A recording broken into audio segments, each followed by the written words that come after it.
Assalamualaikum dan salam Sarawakku sayang, bersama saya Hafizah Munirah Mahrab.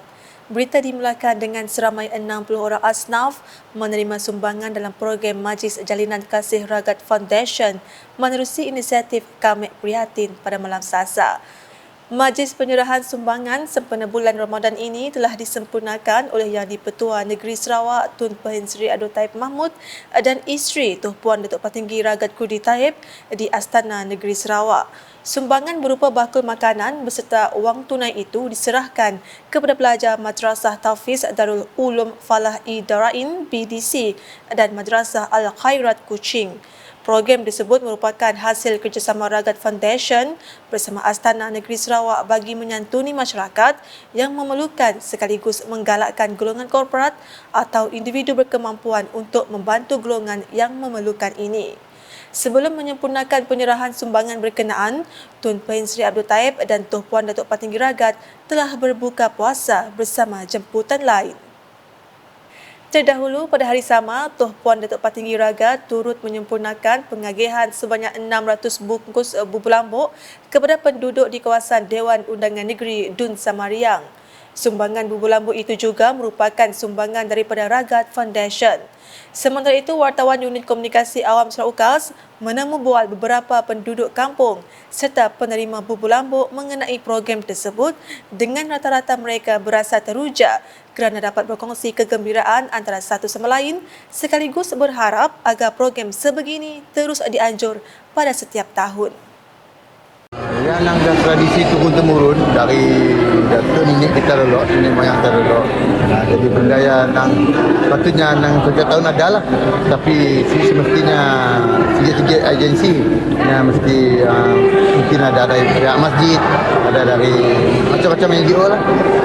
Yang akan memberi sumbangan untuk bubur lambuk untuk menambah pahala yang berpuasa lah. Alhamdulillah syukur, sangat bersyukurlah sebab ada program macam tu. Program macam tu boleh merapatkan lagi silaturahim sesama kita lah.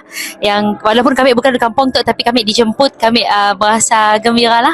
Harapan kami kepada masyarakat supaya lebih peka lagi dengan program-program yang dianjurkan oleh pihak kampung. Mun bukan pada bulan Ramadan pun should be okay. Sangat lagi banyak kami rasa impactnya dan lagi banyak penduduk kampung yang akan join program macam tu. Setiap tahun memang ada malah program bubur lambuk, program macam-macam lah aktiviti. Yang ada Ketua Anti Mola, N7, ya, JKT gabungan lah dengan JKT kampung. Yang akan banyak program buat mola bubur macam tu. Macam program.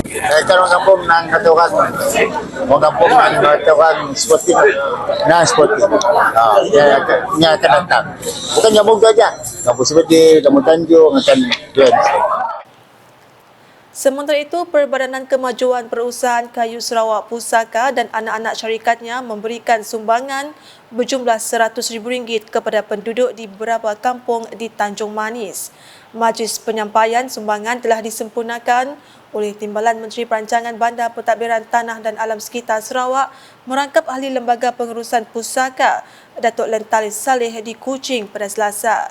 Ketika ditemui pemberita, beliau memberitahu program ini merupakan tanggungjawab sosial korporat CSR Pusaka setiap tahun bagi penduduk sekitar Tanjung Manis untuk meringankan beban sekaligus merapatkan silaturahim dengan penduduk setempat. Pusaka Kapital baru ditubuhkan dalam beberapa tahun yang lepas dan aktiviti Pusaka Kapital ini merangkumi banyaklah seperti peladangan nanam nenas di halal up dan sebagainya. Dan kita haraplah selain daripada 5 syarikat ini, banyak lagi syarikat-syarikat di bawah naungan Pusaka dapat memberi sumbangan pada program seperti ini. Jadi akan memberi manfaat kepada penduduk-penduduk di kawasan berkenaan.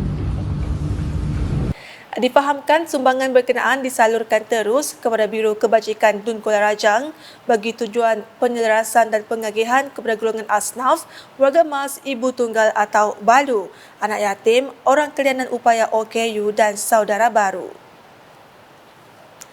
Paparan seterusnya, Mesyuarat khas Jawatankuasa Pemantauan Projek Bahagian Sarike yang diwakili oleh pelbagai agensi kerajaan serta pelaksana merupakan kaedah dan inisiatif untuk memantau pelbagai projek rakyat dari Kerajaan Sarawak serta Kerajaan Pusat. Timbalan Menteri di Jabatan Premier Sarawak Hal Ehwal Korporat Penerangan dan UKAS, Datuk Abdullah Saidul berkata, melalui mesyuarat berkenaan status setiap projek dan permasalahan dapat diketahui. Katanya ia merupakan salah satu inisiatif kerajaan untuk memastikan setiap projek dapat dilaksanakan dengan cepat dan efisien. Ini adalah salah satu inisiatif kerajaan untuk memastikan setiap projek dapat dilaksanakan dengan cepat, dengan efisien dan sebagainya. Sudah tentu tidak ada projek yang dilaksanakan dengan sempurna dan di sinilah agensi-agensi berkaitan termasuk wakil rakyat memberi idea supaya pentadbiran pengurusan projek ini dapat dikemaskan ataupun dipermudahkan dan sebagainya. Bagi diri saya akan berpuas hati dengan kerjasama yang diberi oleh semua agensi termasuk pegawai-pegawai mereka, dan saya harap kerjasama dan keakraban ini dapat dilakukan dengan terus berkekalan, kerana di ujungnya ialah kesimpulannya ialah semuanya untuk rakyat, dan ini adalah salah satu petunjuk betapa agresifnya kerajaan GPS yang diketuai oleh Yang Amat Mia Banjo dalam memastikan setiap projek yang diumumkan sebenarnya berlaku. Beliau berkata demikian kepada pemberita selepas mesyuarat Jawatankuasa Pembangunan Bahagian Khas di DC Khas Sarike di Pejabat Residen Sarike pada Selasa. Datuk Abdullah yang juga Ahli Dewan Undangan Negeri Adun Semop turut menyambut baik serta menghargai mesyuarat sebegini dan berharap ianya juga dapat dilakukan secara mikro di peringkat daerah. Sementara itu, Adun Meluan Roland Duat Jubin ketika ditemu bual berharap Kerajaan Pusat mengambil berat terhadap projek sakit di kawasannya iaitu pembangunan Sekolah Daif SK Nangas Entai dan SK Nangas Trust. Kecewa dengan perkembangan tersebut, Roland bagaimanapun amat berharap projek-projek ini dapat disiapkan dengan segera untuk memastikan ianya tidak terus bermasalah demi mengatasi keperluan guru-guru di sekolah luar bandar. Apa yang saya nak tepikan pada pagi ini ialah mengenai projek-projek sekolah Daib di kawasan pendalaman. Saya mendapati projek-projek ini banyak delay, ya, banyak projek sakit, terutama di kawasan saya 2 sekolah SK Nantai sekarang projek sakit. Jadi saya berharap agar pihak federal mengambil berat tentang projek-projek ini agar dia lebih cepat siap. Apa ketindakan daripada kementerian ataupun federal side untuk mengenal pasti projek ini tidak menghadapi masalah. Saya tahu keperluan guru di kawasan pendalaman ataupun di sekolah Daib amat memerlukan bantuan segera. Pada sebelah petang pula, Datuk Abdullah berkesempatan menghadiri majlis penyerahan projek siap di Rumah Panjang Peter Kilas di Bintangor. Ketika ditemu ramah, beliau menjelaskan agensi seperti Majlis Daerah atau Jawatankuasa Kemajuan dan Keselamatan Kampung JKKK mampu melaksanakan projek kecil sederhana yang bernilai antara RM40,000 hingga RM100,000 di penempatan masing-masing. Beliau bagaimanapun menegaskan JKKK Kampung atau Rumah Panjang harus lebih bertanggungjawab terhadap peruntukan yang disalurkan melalui akaun mereka dan mesti digunakan sepenuhnya untuk projek yang dipohon. JKK, sama ada JKK Kampung ataupun Rumah Panjang juga boleh menggunakan peruntukan MRP untuk melaksanakan projek kecil sederhana.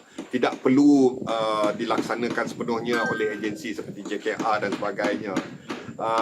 Tetapi JKK Jawatankuasa, JKK setiap Rumah Panjang Kampung haruslah lebih bertanggungjawab supaya peruntukan yang disalurkan melalui akaun mereka mestilah digunakan sepenuhnya untuk projek yang dipohon.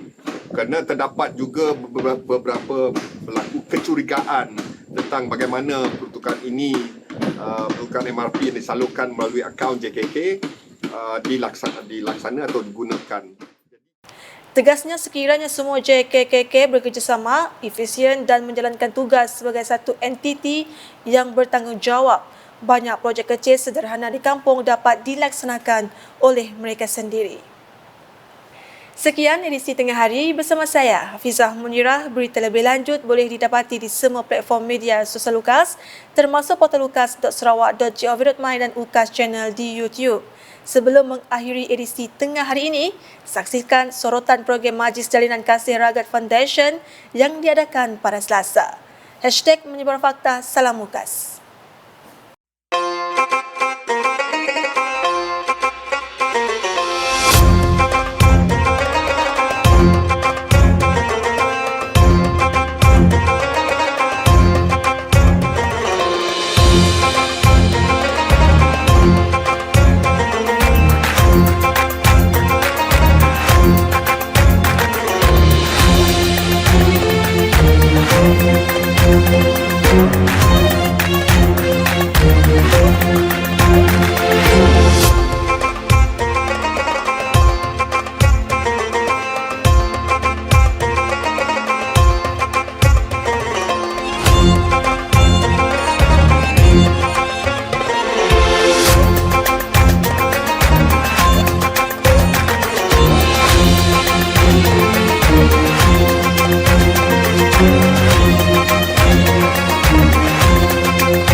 Thank you.